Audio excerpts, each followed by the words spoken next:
Salary और pension बढ़ने का इंतजार कर रहे केंद्रीय कर्मचारियों और पेंशनर्स के लिए बड़ी खुशखबरी है। 8वें वेतन आयोग की प्रोसेस अब धीरे धीरे रफ्तार पकड़ रही है। 3 मई 2026 को आयोग के गठन के 6 महीने पूरे हो चुके हैं और अब भी लगभग 12 महीने का काम बाकी है।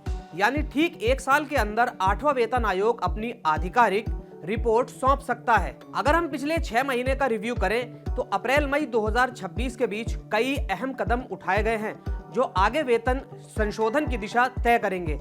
अब सवाल यह है कि आयोग के गठन की आधिकारिक घोषणा के बाद और आयोग के टर्न ऑफ रेफरेंस के 6 महीने में क्या-क्या काम हो चुका है। अप्रैल में इस प्रोसेस ने सबसे ज्यादा रफ्तार पकड़ी। 10 अप्रैल 2026 से स्टाफ हायरिंग शुरू हुई, वो भी कॉन्ट्रैक्ट बेसिस पर। इसका मतलब साफ है, सरकार चाहती है कि आयोग तेजी से काम पूरा करे और रिपोर्ट देने में देरी ना हो। इसके बाद 14 अप्रैल को NCJCM ने 51 पन्नों का मेमोरेंडम सौंपा, जिसमें कर्मचारियों की सैलरी, भत्तों, पेंशन और फिटमेंट फैक्टर जैसे बड़े मुद्दे शामिल हैं। यही दस्तावेज आगे सिफारिशों की नींव माने जा रहे हैं।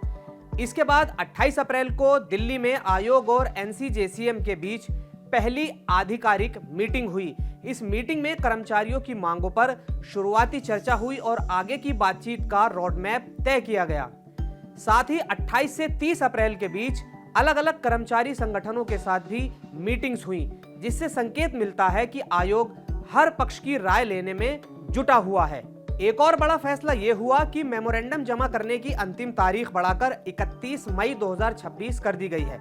यानी अभी भी संगठनों के पास अपनी मांगे रखने का मौका बाकी है। सीधी बात करें तो 6 महीने में बुनियाद तैयार हो चुकी है और अब असली काम शुरू हो गया है।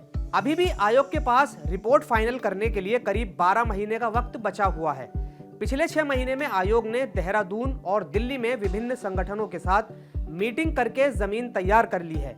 अब असली चुनौती उन मांगों पर मुहर लगाने की होगी जो कर्मचारियों के जीवन स्तर को बेहतर बना सकें। केंद्रीय कर्मचारियों की निगाहें अब इसी बात पर टिकी हैं कि आने वाले महीनों में fitment factor, basic salary, family unit से DA मर्जर और अन्य भत्तों को लेकर क्या ठोस फैसला निकलकर सामने आता है। फिलहाल सेटअप का काम पूरा हो चुका है और अब प्रोसेस पूरी तरह से एक्शन मोड में है।